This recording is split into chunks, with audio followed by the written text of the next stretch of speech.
But when it comes, like one of the things I've noticed from my own experience as well is that the mentality of, I've seen so many Ghanaian movies as a kid, right? Because I was born in Ghana, I left when I was like 4 or 5, right? But then I've been brought up around the culture, watched all the movies, right? And I went back there some years back, and I got to see how people behave. And Ghanaians, they have this attitude in their movies and in the clubs where the attitude towards women is just, it's so, they're used to being rejected, so they're very strong-willed and stubborn, but they're sweet about it. Like a Ghanaian trying to pick up, a woman is more like, you are so beautiful. Please go on a date with me. I beg you. Please. Where are you from? And then the Ghanaian woman is like, I do not have time for you. Go away. Leave me alone. And the Ghanaian man is like, please, baby, please let me. I promise I will be a good man. Right? And they have this kind of attitude where they're begging for it. They're very like submissive, but they're relentless, right? Whereas Nigerians, they're kind of gangster. They're dominant. Yeah, like, I will make you my third wife. Go and get me my food. They have this attitude of like, they're the shit. They have, and also, in my opinion, has to do with Islamic culture. You know how you can have multiple wives, right? Within Christendom, like there's more of this monogamous attitude, right? And I think this has influenced the Ghanaian society, whereas whereas the typical Niger boy is like, I'm never going to settle down. And I get so much shit because all these women kind of look at me as a player, right?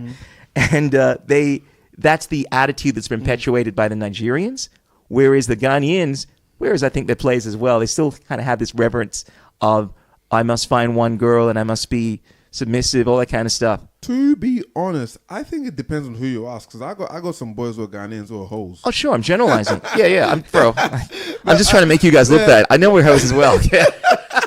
But I got a lot of Nigerian friends who are hoes too. But I got some Nigerians who are in committed relationships.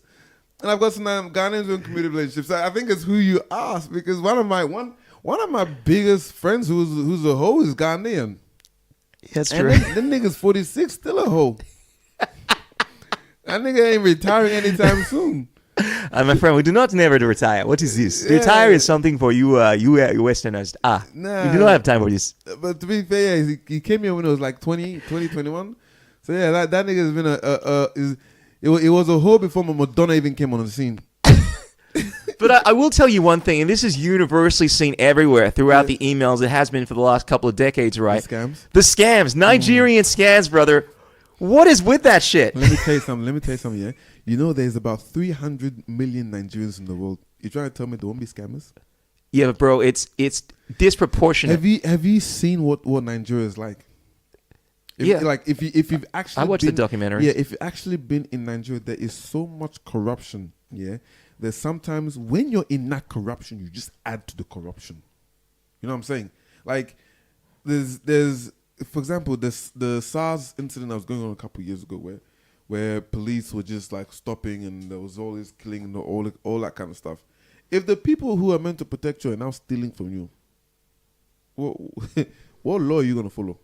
What law are you following now? If the people that's meant to be protecting you, the police and this and that, they're stopping you and taking your phones and confiscating things off you just so they're bribing you. Those are people that are meant to protect you and you know, and kind of provide you some sort of safety. If you're not getting any safety nets from them,